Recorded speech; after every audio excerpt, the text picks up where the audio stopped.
चीन ऐतिहासिक पाऊलखुणा व पर्यटन स्थळदर्शन याच्या तिसऱ्या भागामध्ये रसिकांचे मनपूर्वक स्वागत. शांघाय हे चीनच्या पूर्व किनाऱ्यावरील यांगत्से नदीच्या मुखाजवळचे मासेमारी गाव. सॉंग राजवंशाच्या काळात म्हणजे सुमारे 960 ते 1280 या काळामध्ये येथे व्यापार भरभराटीला आलेला होता. रेशीम, कापड, मोती इत्यादी या ठिकाणाहून निर्यात होत होते. परदेशी लोकांना चीनमध्ये येण्यासाठी तोपर्यंत बंदीच होती. 1840 साली अफू युद्धानंतर परदेशी लोकांसाठी हे बंदर खुले झाले. ब्रिटिश, फ्रेंच, अमेरिकन वसाहती या ठिकाणी आल्या आणि त्यांच्या वसाहतीत चीनी लोकांना यायला बंदी होती. कर न देता व्यापार करण्याची आता मुभा युरोपियन लोकांना मिळाली होती आणि सम्राटाचे सुद्धा त्यांच्यावर बंधन नव्हते. या दरम्यान शांघायचा विकास मोठा झाला. विशेषतः चित्रपट, संगीत, फॅशन या गोष्टी उदयाला आल्या आणि याला पूर्वेचे पॅरिस असे म्हणत असत. हा एक प्रकारे शांघायचा आर्थिक सुवर्णकाळच होता. अर्थातच याबरोबर 1911 साली चीनमध्ये यादवी झाली आणि अनेक लोक, विशेषतः कामगार, शांघायकडे वळू लागले. अर्थात त्यामुळे गुन्हेगारी आणि राजकीय संघर्ष सुद्धा वाढलेले होते. 1937 साली जपानने शांघाय जिंकले. यामध्ये शांघायचे मोठे नुकसान झाले. 1949 साली माओने कम्युनिस्ट चीन याची स्थापना केली आणि शांघायमधील परदेशी लोकांना पिटाळून लावले किंवा ते पळाले. त्यांचे सर्व खाजगी उद्योग याच्यावर नियंत्रण आणले आणि या दरम्यान म्हणजे जवळजवळ 1980-90 सालापर्यंत शांघायला ग्लानी आलेली होती. त्यानंतर डेंग झियापिंग यांनी शांघाय येथे आर्थिक सुधारणांना सुरुवात केली आणि परदेशी गुंतवणूक वाढवून घेतली. त्यामुळे येथे आधुनिक इमारती, मेट्रो, रस्ते यांचे मोठे जाळे निर्माण केले. आता ही चीनची आर्थिक राजधानी असून जगातील प्रथम क्रमांकाचे बंदर आहे. येथे अनेक आंतरराष्ट्रीय कंपन्यांची कार्यालये असून शांघाय स्टॉक एक्सचेंज हे जगातील एक प्रमुख शेअर बाजार केंद्र आहे. शांघाय विमानतळ हे प्रचंड मोठे असून त्या विमानतळातून शहरामध्ये येण्यासाठी आम्ही मॅग्लेव या ट्रेनने आलो. ही ट्रेन ताशी 400 किलोमीटर प्रमाणे धावणारी असून त्यातून जाणे हा एक सुखद अनुभव होता. त्याच रात्री आम्ही शांघाय टॉवर ऑब्झर्वेटरी येथे 118व्या मजल्यावरून शांघाय शहराचे रात्रीचे दर्शन घेतले. शांघाय टॉवर हे शहराचे प्रतीक आणि चीनचा एक मानबिंदू आहे. आतमध्ये संग्रहालय आहे आणि याच्या खालून वाहणाऱ्या व्हांगपू नदीकाठच्या इमारती आणि 360 अंशामध्ये सर्व बाजूने फिरून शांघाय बघणे हा अतिशय सुंदर आणि रोमांचक असा अनुभव आहे. नव्याने विकसित झालेल्या नदीकाठच्या या भागाला पुडांग असे म्हणतात. दुसऱ्या दिवशी या नदीतून एका जहाजातून आम्ही सफर केली.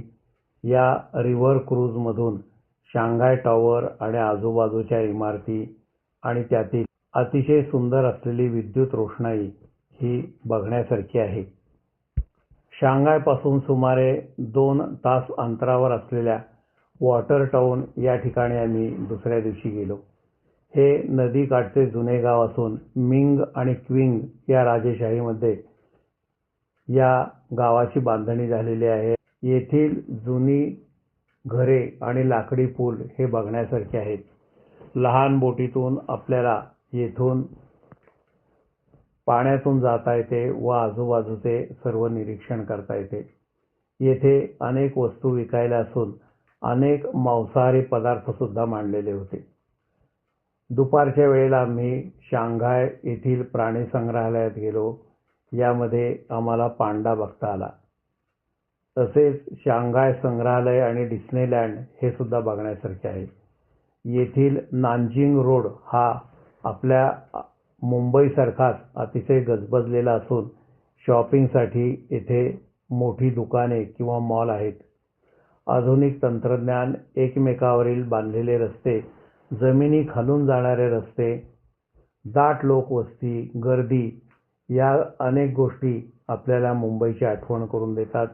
एक प्रकारे भारताची मुंबई हे जसे आर्थिक राजधानी आहे, त्याचप्रमाणे शांघाय ही चीनची सुद्धा आर्थिक राजधानी आहे. शांघायमधील अनेक घरांबाहेर अर्थात फ्लॅट बाहेर कपडे वाळत घातलेलेही दिसत होते. या ठिकाणी जेड बुद्ध हे टेम्पल असून यामध्ये अनेक हॉल आहेत. या ठिकाणी आम्ही भेट दिली. येथील 2 महत्त्वाचे जेड बुद्ध आहेत ते म्यानमारमधून भिक्खूंनी पाठीवरून आणले होते असे सांगितले जाते. माओच्या काळामध्ये सांस्कृतिक क्रांतीच्या वेळेला हे देऊळ पाडले गेले नाही, कारण या देवळाच्या दारावरती माओचे मोठे चित्र लावले होते. त्यामुळे हे देऊळ वाचले असे सांगितले जाते. येथे बुद्धाचे दर्शन घेण्यासाठी चप्पल न काढता सुद्धा आपल्याला दर्शन घेता येते. अनेक भक्त येथे उदबत्त्या लावतात. आम्ही गेलो त्या काळामध्ये म्हणजे मार्च शेवटचा आठवडा व एप्रिल पहिला आठवडा यामध्ये पितरांसाठी श्रद्धा दाखवण्यासाठी येथे अग्नीमध्ये हवन करतात. जरी आपण म्हणलो चीन हा निधर्मी आहे, तरी अनेक लोक तेथे दर्शनाला येत होते. शेवटी मनुष्य स्वभाव हा इथून तिथून एकच असतो. तिसऱ्या दिवशी दुपारी आम्ही शांघाय सर्कस ही पाहिली. अर्थात या सर्कशीत प्राणी नाहीत आणि ऑलिम्पिकमधील अनेक कलाकारांच्या कसरती किंवा मृत्यूगोल हे आपल्याला या ठिकाणी पाहता येतात. सुमारे 632 मीटर उंच असलेली व 2015 सालामध्ये पूर्ण झालेली शांघाय टॉवर ही जगातील दुसरी उंच इमारत असून त्यासाठी आधुनिक तंत्रज्ञानाचा वापर करून चीनने आपली ताकद जगाला दाखवलेली आहे. पर्यटक येथे आवर्जून भेट देतात. 118व्या मजल्यावर जाणारे उद्वाहक ही मोठ्या वेगाने वर जाते व कानाला दडे बसतात. त्याच्या बांधकामावर सरकारने मोठा खर्च केला आहे, परंतु त्या मानाने त्याला परतावा मिळालेला नाही. याचे अनेक मजले ग्राहकांअभावी मोकळे असून याला घोस्ट बिल्डिंग असेही म्हणले जाते. या शेजारी पर टॉवर ही 1994 मध्ये पूर्ण झालेली गगनचुंबी टीव्हीची इमारत आहे. याची बाह्यरचना मण्यासारखी असून शांघाय टॉवरची मात्र वळलेली आहे.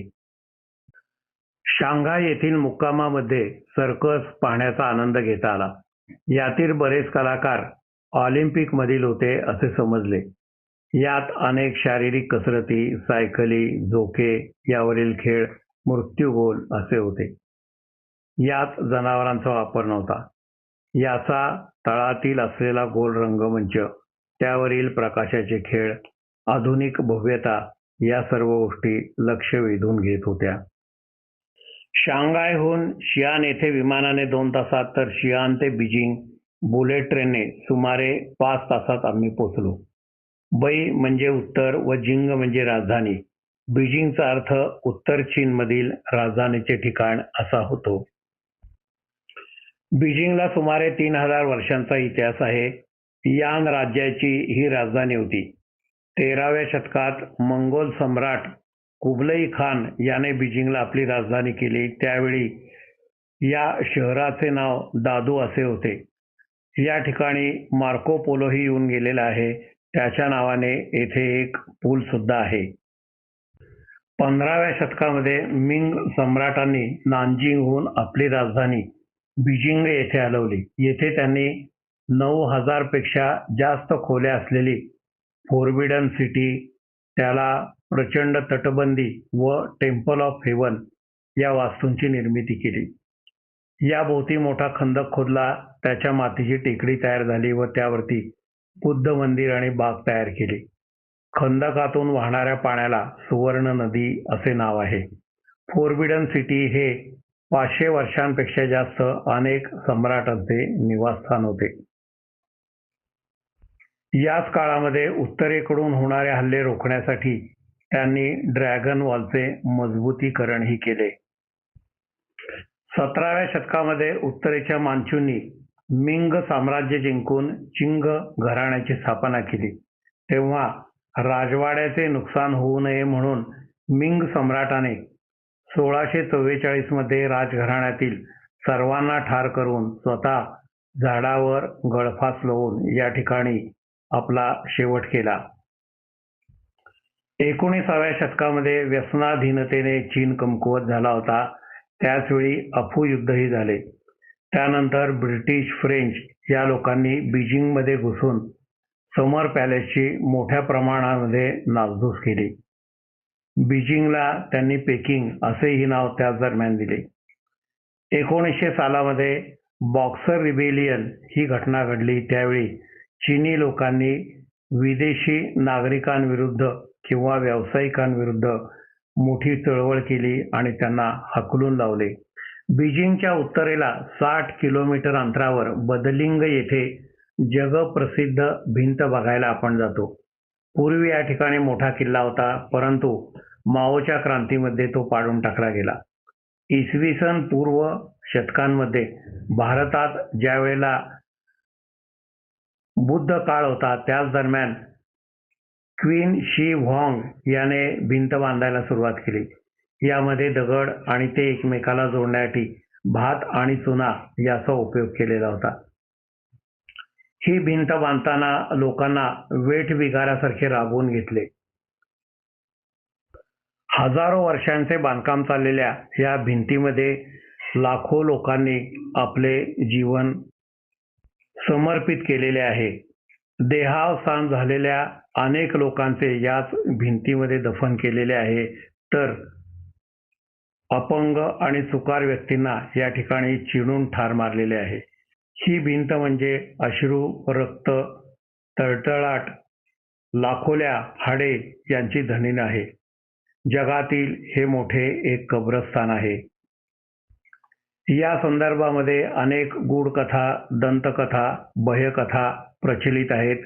अजूनही काही ठिकाणाहून रात्री आवाज ऐकू येतो असेही सांगितले जाते.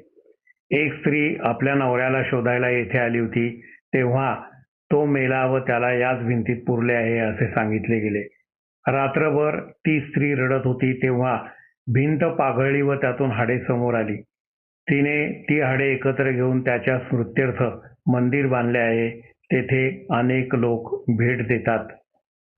या भिंतीच्या बांधकामात अनेक ठिकाणी शिलालेख सुद्धा आढळतात. त्यातील एक शिलालेख संस्कृत भाषेमध्ये सुद्धा आहे. पीत समुद्रापासून गोबीच्या वाळवंटातून जवळजवळ हिमालयापर्यंत जाणारी ही प्रचंड भिंत आहे.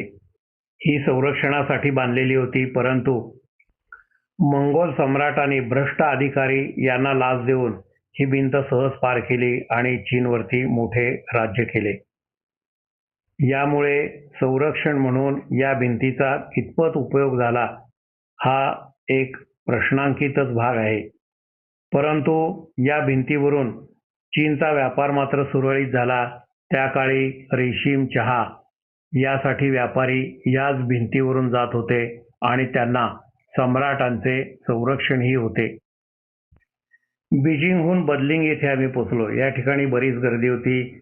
या ठिकाणी रांगा आहेत आणि रज्जू मार्गाने आपण भिंतीच्या मध्यापर्यंत जातो. दूरवर पसरलेली भिंत आपल्याला दिसती.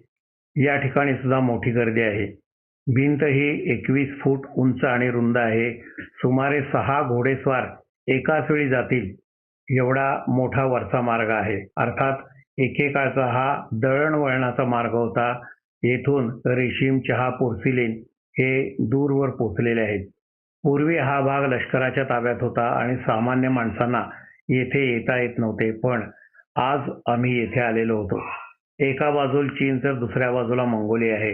रानटी टोळ्यांपासून संरक्षणासाठी दर 200-300 मीटरवर बुरुज आहेत. असे एकूण 25,000 बुरुज या भिंतीवरती आहेत. वेळेअभावी 3 मनोऱ्यापर्यंत मी आणि माझे काही साथीदार चालत गेलेले होतो. महत्वाच्या ठिकाणी इथे किल्लेही बांधलेले आहेत. सुमारे 19व्या शतकाच्या दरम्यान या ठिकाणी दुर्लक्ष झाले आणि पडझडही झाली. 1966च्या सांस्कृतिक क्रांतीमध्ये या भिंतीची बरीच नासधूस झाली. लोकांनी घरे बांधण्यासाठी चिरेही आपल्याबरोबर नेलेले होते. माओच्या मृत्यूनंतर आता याची पुन्हा डागडुजी सुरू झालेली आहे आणि हे पुरातत्व खात्याच्या देखरेखीखाली याची देखभाल होते. भिंतीवरून चालण्यासाठी खाली दगडी फरशी किंवा पायऱ्या आहेत. कडेला भिंत सुद्धा आहे. या भिंतीला ड्रॅगन वॉल म्हणतात. ड्रॅगन हा चीनी लोकांच्या दृष्टीने मायाळू आणि संरक्षक आहे. चीनी भिंतीचा हा सर्व इतिहास माहीत असून सुद्धा ही भिंत बघणे हा एक रोमांचक आणि विस्मयचकित करणारा अनुभव होता. वेगवेगळ्या ऋतूमध्ये भिंत वेगवेगळी दिसते. वसंत ऋतूत हिरवी दिसते, ग्रीष्म ऋतूत सोनेरी, तर शरद ऋतूत बर्फ पडल्यामुळे पांढरी किंवा रौप्य रस ल्याल्यासारखी दिसते. या भिंतीवरती रात्री राहण्यासाठी परवानगी नाही. तसेच परिक्रमा करणे सुद्धा शक्य नाही. एका इंग्लिश जोडप्याने घोड्यावरून परिक्रमा केलेली होती. तसेच 4 फ्रेंच प्रवासी या भिंतीवरून चालत गेले होते. त्यांना सुमारे 3 वर्षे लागली. ही भिंत कुठे धडधाकट, कुठे ढासळलेली, तर काही ठिकाणी फक्त मागमूस असलेली आहे. आधी सांगितल्याप्रमाणे अनेक ठिकाणी येथे वचने खोदलेली आहेत आणि त्या शिळा आपल्याला दिसतात.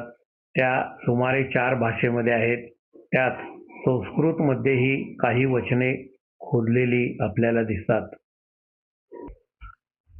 हेवन टेम्पल अर्थात स्वर्ग मंदिर हे बीजिंगमधील उंचावर असलेले एक बुद्ध मंदिर आहे.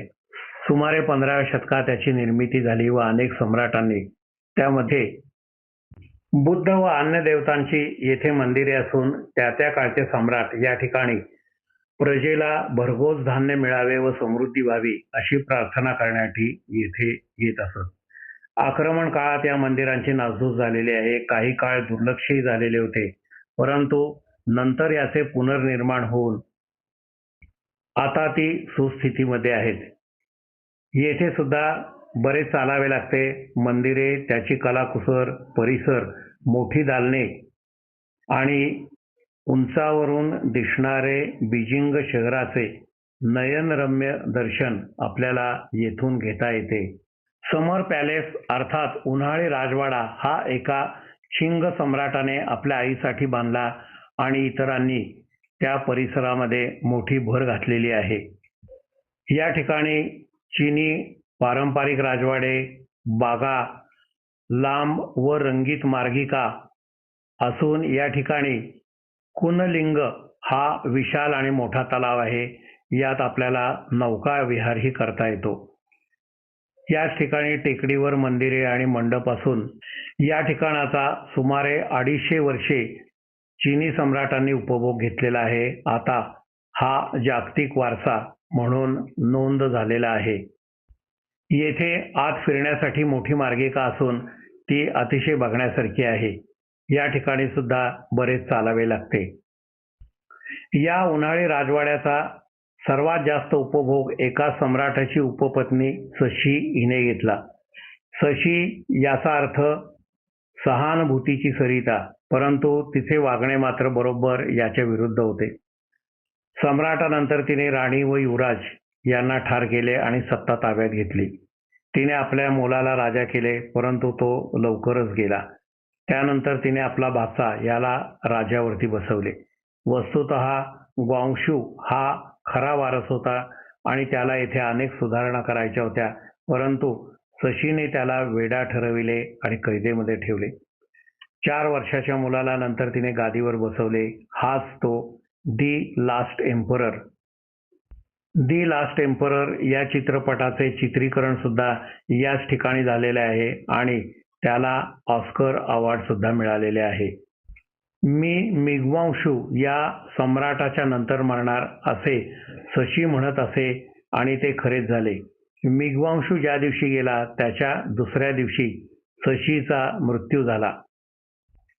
शशीला तिच्या 70व्या वाढदिवसाच्या वेळी ज्या अनेक वस्तू भेट म्हणून मिळाल्या त्या एका ठिकाणी संग्रहालय म्हणून दालनात ठेवलेल्या आहेत. 1860 ते 1700 या दरम्यान फिरंगी हल्ल्यामध्ये याचा बराच भाग त्यांनी जाळून टाकलेला होता. 1908 साली शशीने त्याची बरीच दुरुस्ती केलेली होती. मात्र नंतर चीनी यादवी युद्धात त्याची धूळधाण झाली आणि हा सर्व भाग कम्युनिस्टांचा झाला. उन्हाळी राजवाड्याच्या परिसरात एक सुंदर संगमरवरी नौका असून ती बघण्यासारखी आहे. येथे आपण तिसऱ्या भागाला स्वल्पविराम देऊन पुढील चौथ्या भागाकडे वळूया. धन्यवाद. शांघाय येथील एका खेड्याला भेट आहे म्हणून आपण इथं वेनिस म्हणतात त्याला. कालवे दिसतात, जुन्या पद्धतीची घरं, आणि हा सुमारे 500 वर्ष जुना पूल आहे या ठिकाणी. त्याच्या पलीकडच्या बाजूला आपण आलोय. या ठिकाणी एक नदी आहे. या ठिकाणी घरं दिसतात आपल्याला.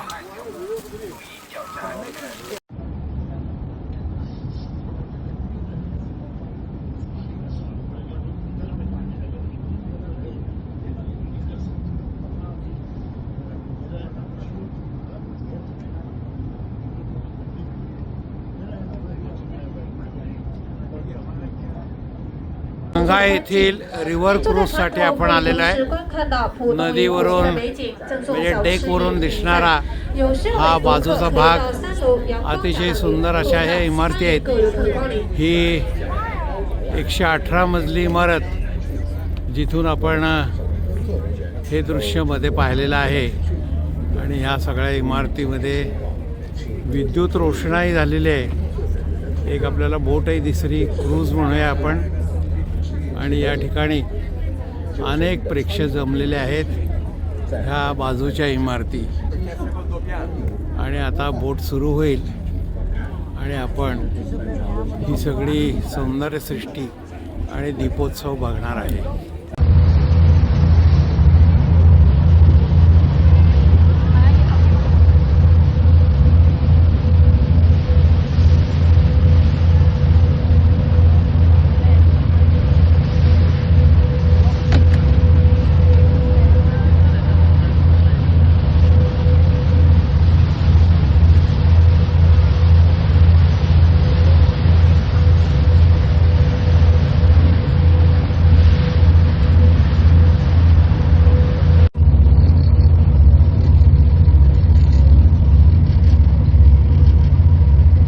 आपण बीजिंग इथं आलेलो आहे आणि ह्याला हेवन टेम्पल किंवा स्वर्ग मंदिर असं म्हणतात.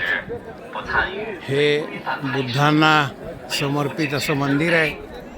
आणि इथं आपल्याला हा गोपूर आणि हे बुद्ध मंदिर दिसतं. या ठिकाणी ही गर्दी जमलेली आहे आणि सायंकाळी 4:30 वाजता याच्यामध्ये आत जाता येत नाही.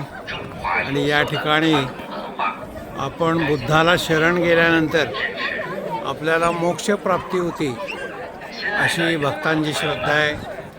बुद्धं शरणं गच्छामि, धम्मं शरणं गच्छामि, संघं शरणं गच्छामि. Great wall China, dragon wall असे म्हणतात. एका बाजूला मंगोलिया, दुसऱ्या बाजूला चीन.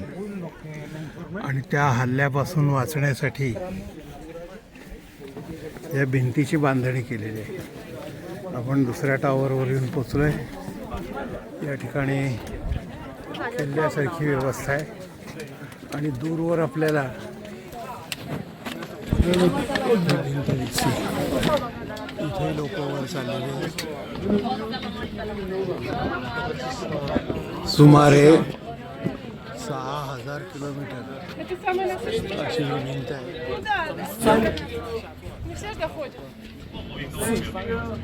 याची परिक्रमा ही फार कमी लोकांनी केली किंवा याला इथून परवानगी मिळत नाही.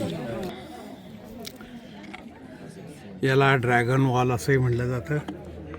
आणि हा भिंतीच्या पलीकडचा भाग. इथं मोठे डोंगर दिसतात, जंगल आहे. आणि अर्थात पूर्वी इथून टोळ्यांचे हल्ले होत असत आणि त्याच्या संरक्षणासाठी सुमारे 2000 वर्ष टप्प्याटप्प्याने ही भिंत बांधली गेलेली आहे. तिसरा बुरुज, डोंगर, त्यातनं दिसणारी ही पायवाट, जंगल, ज्या रस्त्याने आपण आलो रस्ता, तिसऱ्या टॉवरवरून दिसणारा हा जिना,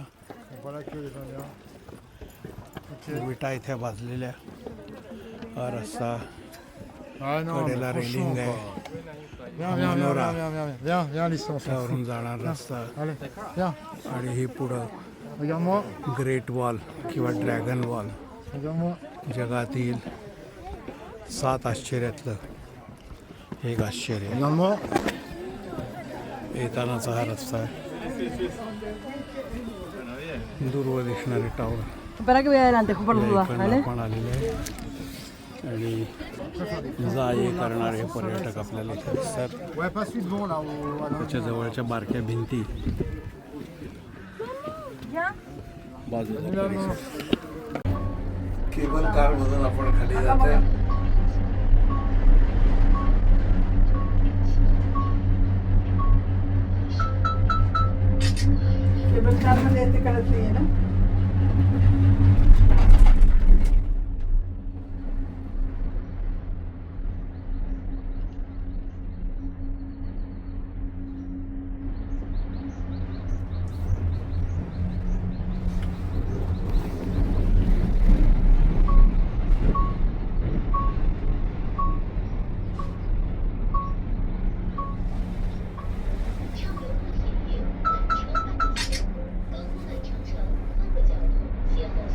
सर्वात रुंद आणि जगातलं एक आश्चर्य समजली गेलेली ही चीनची भिंत आहे.